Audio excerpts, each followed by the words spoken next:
30,000 पत्रों से ज़्यादा भर चुके हैं अपने जीवन गाथा को, समाज के जीवन गाथा को, अपने लक्ष्य को और समाज के बढ़ते जो बेरोजगार युवा हैं, जो भटके युवा हैं, उनको लेकर काफ़ी चिंतित हैं और लगातार पत्र पर पत्र लिखते जा रहे हैं। तकरीबन 30,000 पत्र लिखने का इन्होंने एक नया मुकाम हासिल कर लिया, आप कह सकते हैं। एक मुझे लगे एक डाला के आधार सनी देओल का जो था तारीख पर तारीख, तारीख पर तारीख, वैसे एक बड़े भाई साहब हैं जो पत्र पर पत्र लिखे जा रहे हैं, लेकिन कोई सुनवाई नहीं हो रही साहब।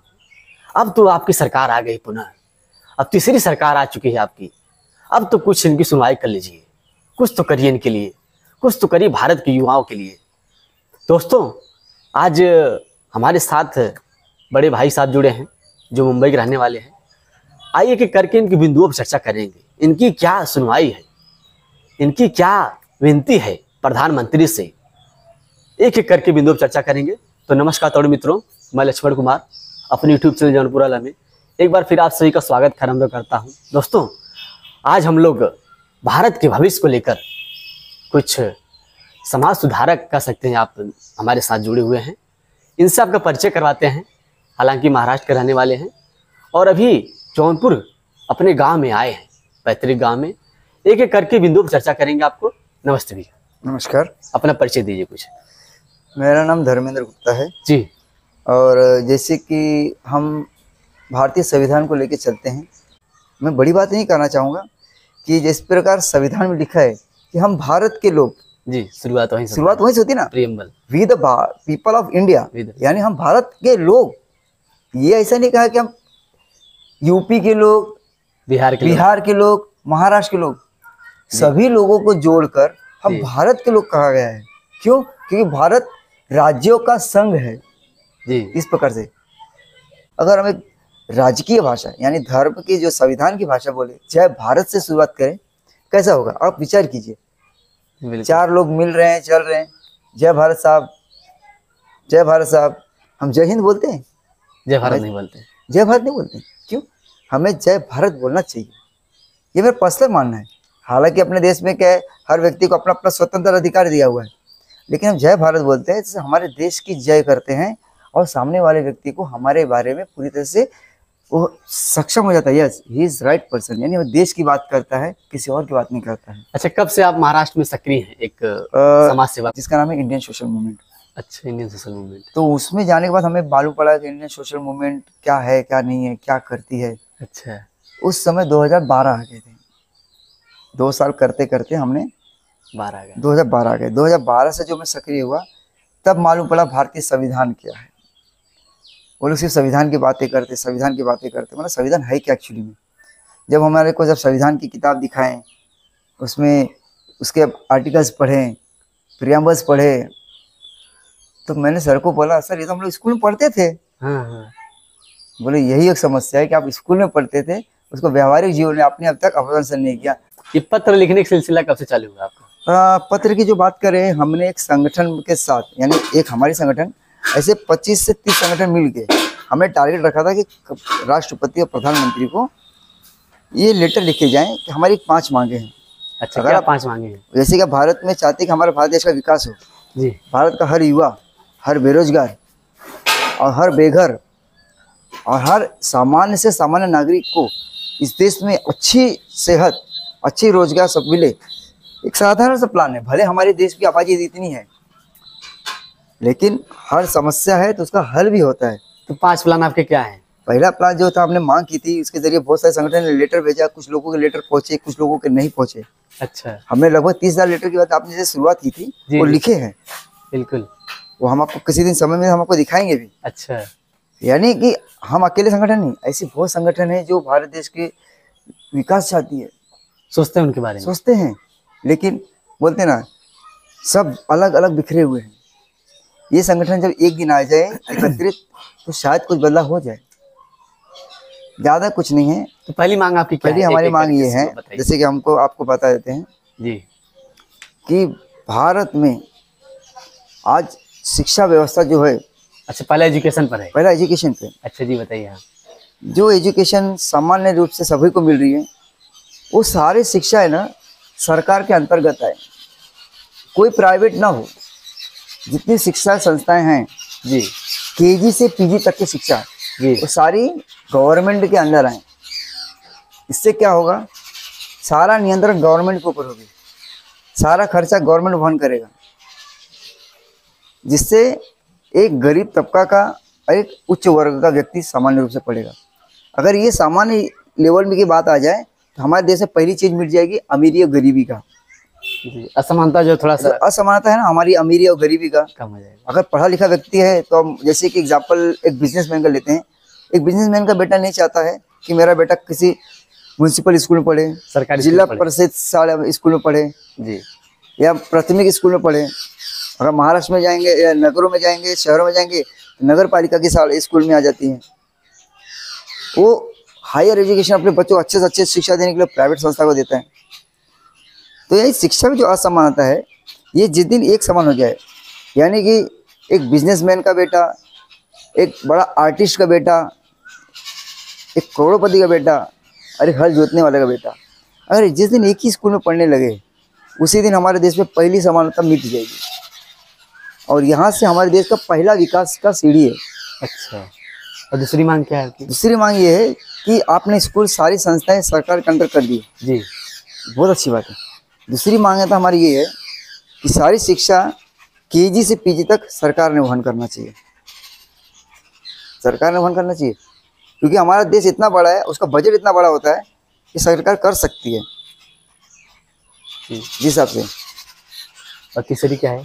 ये करें। और तीसरी व्यवस्था ये है, बहुत लोगों से हम जब ये मांग की है अच्छा, तो लोगों को अजीब लगा।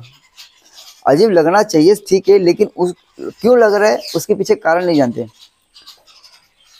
सरकार ने अगर सभी लोगों को रोजगार की व्यवस्था अगर अच्छे से की, चाहे वो प्राइवेट कंपनी हो, गवर्नमेंट कंपनी हो, मैं किसी कंपनी के पक्ष में नहीं जाऊँगा, मैं क्या बोल रहा हूँ, सरकारी हो या गैर सरकारी हो, अच्छा, अगर उनको नौकरी मिल जाती है, सरकार एक ऐसा पोर्टल बनाए जितने बेरोजगार हैं, अच्छा, पोर्टल अनएम्प्लॉयमेंट को लेकर कर रहे हैं, अनएम्प्लॉयमेंट अच्छा, बेरोजगारी को लेकर। जैसे बहुत जगह पोर्टल बने हुए हैं गवर्नमेंट के, जी जी, वहाँ पे लोगों ने अपना रजिस्ट्रेशन भी करके रखा है, कुछ युवाओं को बेरोजगारी भत्ता भी मिलता है। अच्छा ऐसे हमने बहुत सारे लोगों से देखे हैं, मिलते हैं। अच्छा अच्छा, हर स्टेट के अलग अलग है और केंद्र की अलग अलग मतलब पॉलिसीज हैं। अच्छा, तो अनएम्प्लॉयमेंट का जो स्टैटिक्स बनता है वो सरकार एक बनाए और जितने भी अनएम्प्लॉयमेंट युवा हैं उनको 10,000 रुपये की मासिक वेतन दे। ये सीरियसली बता रहा हूँ। अगर वो लोग बोले थे भाई अगर उनको 10,000 फुकड़ का जब मिलने लगेगा अनएम्प्लॉयमेंट का, अभी मैं कहने जा रहा था, तो वो तो देश का पैसा वेस्ट कर रहे हैं। सब बुरे नहीं होते हैं, सब बेरोजगार। तो क्राइटेरिया कैसे आप चूज करेंगे कि इनको ही देना है, इनको नहीं देना है? हाँ, ये जो आपने ये देखिए क्राइटेरिया कैसे चुनना है।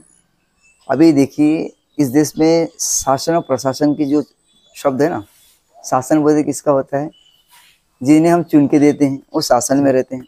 प्रशासन बोले तो हमारे जो अधिकारी वर्ग चुने हुए हैं। जी जी, अभी जाहिर सी बात है, एक IAS ऑफिसर होता है, वो पास होता है, वो एग्जाम देता है, इंटरव्यू देता है और भारत के गौरवान्वित पद पर बैठता है।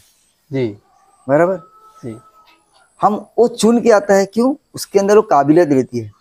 वही लोग ऐसा पॉलिसी बनाए, वही लोगों के ऊपर जिम्मेदारी देना है। हमने तो बस एक राय रख दी है, उससे अच्छा किस प्रकार से लोगों को करना है वो उनकी जिम्मेदारी है। अच्छा, चौथा जो मुद्दा है हमारा कि भारत देश के जितने भी संसदीय क्षेत्र हैं, अच्छा, जिस प्रकार की आबादी के ऊपर संसदीय क्षेत्र तय किया गया है और आज़ाद भारत के इतने वर्ष होने के बावजूद भी संसद की मात्रा बढ़ी नहीं है। आज भी 500 कितने कुछ 45 सीट हैं। जी जी, ये बढ़नी चाहिए। अच्छा, अगर देखा जाए सीट बढ़नी चाहिए, क्योंकि जिस हिसाब से आबादी बढ़ रही है देश की, बिल्कुल बिल्कुल, उस हिसाब से काम नहीं हो पा रहा है। अगर आप देखेंगे, एग्जाम्पल हम आपको बताएं, अगर आपका एक क्षेत्र बहुत बड़ा है और एक छोटा क्षेत्र है, जी, हम बड़ी बात नहीं करेंगे, एग्जाम्पल हम एक दूसरे देश से एक अपने देश से कंपेयर करते हैं। मुंबई जितना सिंगापुर ऐसा लोग बोलते हैं, हम तो कभी गए नहीं है, कभी देखे भी नहीं, बस पढ़े लिखे हैं थोड़े से। जितनी बड़ी मुंबई है उतना बड़ा सिंगापुर है। उनका विकास देखिए, महाराष्ट्र, उनका विकास देखिए, महाराष्ट्र एग्जाम्पल है, मतलब एक सिटी का बता रहे हैं, मतलब अच्छा तुलना करके बता। तुलना कर रहे हैं। वो कैसे मतलब वो देश छोटा है, अच्छा हमारा देश बड़ा है।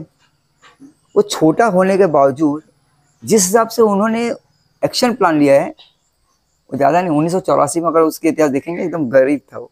जी केस स्टडी किया जाए। हाँ, किसी जगह अगर इस 35 सालों में या इस 10 वर्षों में उन्होंने इतना तेज मुकाम हासिल किया, क्या कारण है?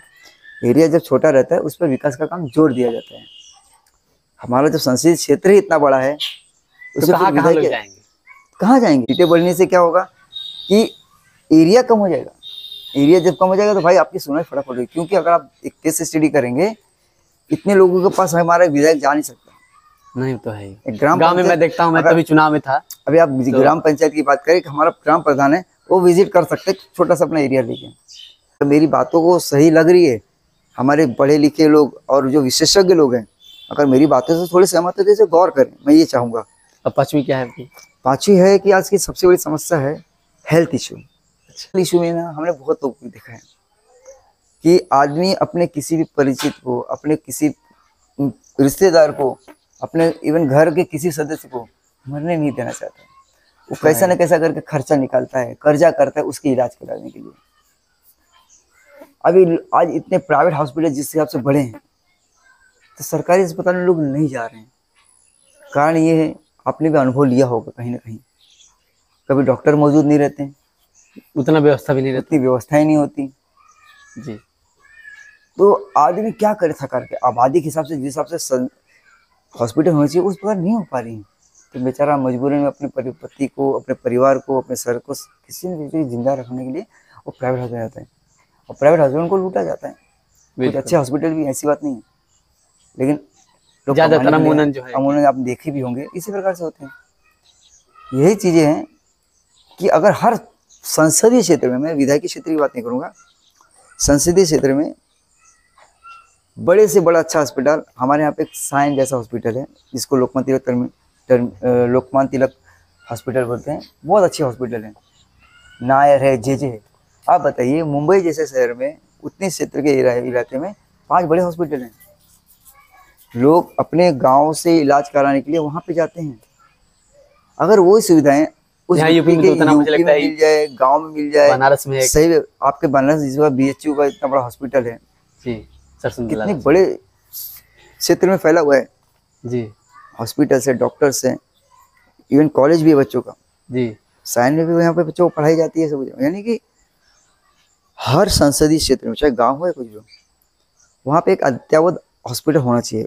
अद्ययावत बोले तो वो सारी सुविधाएं, CT स्कैन से लेके जो भी मेडिकल इक्विपमेंट आती हैं सब चीज होनी चाहिए। नहीं ये तो काफी अच्छा, अगर ये चीज हो जाए ना जी बिल्कुल, तो जो अदर हॉस्पिटल में जो भीड़ बढ़ती है वो कम हो जाएगी, वो कम हो जाएगी।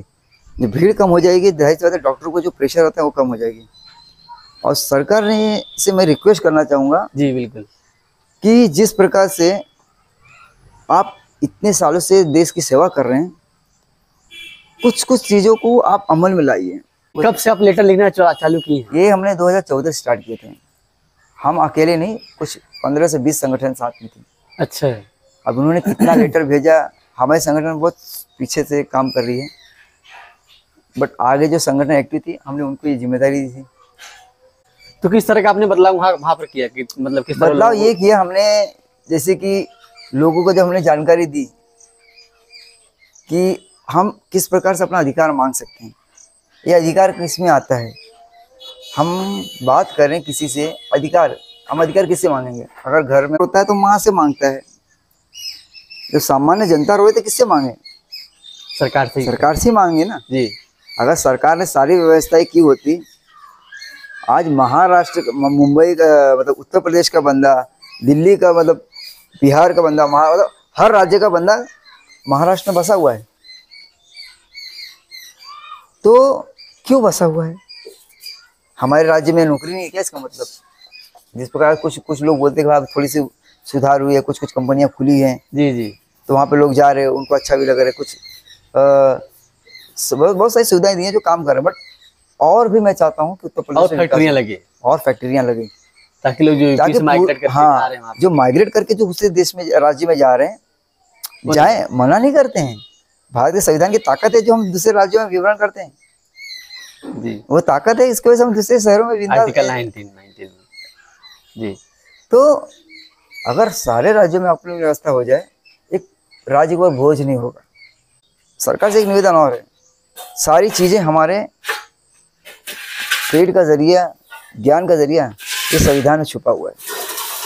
इस संगठन के जरिए मुझे संविधान के बारे में मालूम पड़ा, जैसे कि हमने शुरुआत मैंने आपसे बताई थी। जी जी, हर मर्ज की दवा संविधान, हर चीज इसमें आप लोगों को मतलब अवगत कराया जाए संविधान जो आपके अधिकार हैं, कर्तव्य जिस प्रकार आप अपने घर में गीता रखते हैं, कुरान रखते हैं, बाइबल रखते हैं, आपके धार्मिक ग्रंथ रखते हैं जी, मैं चाहता हूँ संविधान के लिए भी जगह दे। व्यक्ति ने संविधान को बनाया जिस हिसाब से उन्होंने पहले बोला था, अगर संविधान को मतलब उन्होंने क्या बोला कि कोई भी देश का संविधान हो, ये संविधान की नहीं बात उन्होंने की थी, उन्होंने किसी भी देश के संविधान को चलाने वाले अगर व्यक्ति अच्छे हो वो संविधान बहुत अच्छा चलेगा और बहुत अच्छा बनेगा। अगर कोई देश में अगर चलाने वाले बुरे लोगों को कितना भी अच्छा संविधान दिया जाए उसमें बुरा ही होगा। जी बिल्कुल, कि संविधान को समझना हमारी नैतिक जिम्मेदारी है, क्योंकि हम भारत के नागरिक हैं और भारत के प्रत्येक नागरिक का ये कर्तव्य है कि अपने कर्तव्य को पालन करें, अपना अधिकार को माने, अपने अधिकार को जाने, अपने लोगों से सवाल करना सीखें। हम जो बोलते हैं और एक बहुत बुरा बात लगता है कि हमने भी वो देखा है, हम इनको चुन के देते हैं, हम हमारे लोक प्रतिनिधि जैसे बोलते हैं, इनडायरेक्ट वो शब्द अगर हम यूज़ करें थोड़ा सा बुरा लगता है, बट वो हमारे सर्वेंट है, बट हम उनको भगवान बना देते हैं। जी बिल्कुल बिल्कुल। अगर आप देखें एक विधायक जी आ रहे हैं, अरे विधायक जी आ रहे हैं पैर छूने, पैर छूते, अरे क्यों भाई पैर छू रहे हो? हमने उन्हें चिन्ह के दिया है कि आप भाई आप हमारा काम कीजिए। मेरा भी एक निवेदन रहेगा लोगों से, अब हालांकि वीडियो काफी लंबा हो रहा है तो लास्ट में चलते चलते मैं निवेदन करूंगा कि एक बार जैसा ही बड़े भाई साहब ने कहा कि गीता है, कुरान है, कई मतलब हमारे पास धर्म ग्रंथ है, तो उसके अलावा एक संविधान भी रहना चाहिए, बहुत जरूरी है। और उसको रहना नहीं चाहिए, उसको आप व्यवहारिक जीवन में लाइए। आपके क्या अधिकार हैं, आपके क्या कर्तव्य हैं, उनसे आप महरूम ना हो, उनसे वंचित ना हो और उनको जानने का प्रयास करिए। ना हो तो आप गूगल पर जाके सर्च करिए या यूट्यूब पर जाके देखिए, या कई तमाम वीडियो हैं ऐसे जाके करिए, ताकि आपको कहीं हाथ न फैलाना पड़े। तो यही मेरा गुजारिश रहेगा। तो आप अंतिम में क्या कहना चाहते हैं? कुछ अंतिम में यही कहूँगा, जिस प्रकार आप अपने धर्म की, अपने भगवान की पूजा करते हैं, मैं चाहता हूँ कि व्यक्ति संविधान की पूजा करें, संविधान को घर में लाए। जिस प्रकार आप 2-4 पढ़ने श्लोक पढ़ते हैं घर में बैठ के, हमारे मुस्लिम भाई लोग जिस प्रकार कुरान की आयतें पढ़ते हैं, क्रिश्चियन भाई लोग जिस प्रकार बाइबल के स्पीचेस पढ़ते हैं, जी जी, तो उसी प्रकार अपने घर में ना संविधान की किताब लाएं, उसको पढ़ें जी। अपने बच्चों को भी बताएं कि पहला आर्टिकल क्या है, पहला अनुच्छेद क्या बता रहा है, दूसरा अनुच्छेद क्या है। तो ये सब चीजें को ध्यान दिया जाए ना, मेरे ख्याल से आने वाले 5 से 10 वर्षों में बदलाव हो सकता है। चलिए धन्यवाद। नमस्कार दोस्तों।